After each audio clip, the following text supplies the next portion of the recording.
Mass line అఖిల భారత కేంద్ర committee పిలుపు మేరకు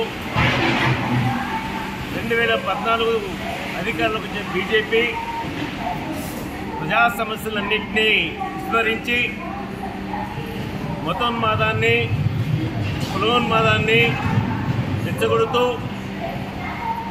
మూడోసారి అధికారంలోకి వచ్చిన సందర్భంగా ఏదైతే ప్రజా సమస్యల పరిష్కారం అదే సమయంలో తనిచ్చిన వాగ్దానాలన్నింటినీ అమలు చేయాలని అట్లాగే ప్రతిపక్షాల గొంతు నొక్కే విధానానికి వ్యతిరేకంగా ప్రజాస్వామ్య పరిరక్షణ కొరకు ఏదైతే బీజేపీ ఈరోజు అనుసరిస్తున్న ఫాసిస్టు చర్యలకు వ్యతిరేకంగా జాతీయ స్థాయిలో 28 ఫిబ్రవరి రోజున సెమినార్ నిర్వహిస్తూ ఉంది ఢిల్లీలో.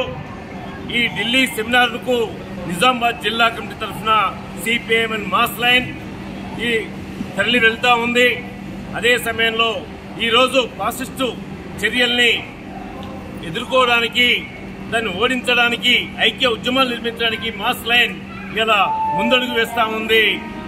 కలిసి వచ్చే ప్రజాస్వామ్య పరిరక్షణ కోసం అట్లాగే లౌకికవాదాన్ని రక్షించుకోవడం కోసం మతోన్మాద వ్యతిరేక చర్యలకు వ్యతిరేకంగా పోరాటానికి పిలుపునిస్తా ఉంది. ఈ జాతీయ సదస్సును జయప్రదం చేయాలని మేము ప్రజానీకానికి విజ్ఞప్తి చేస్తా ఉన్నాం.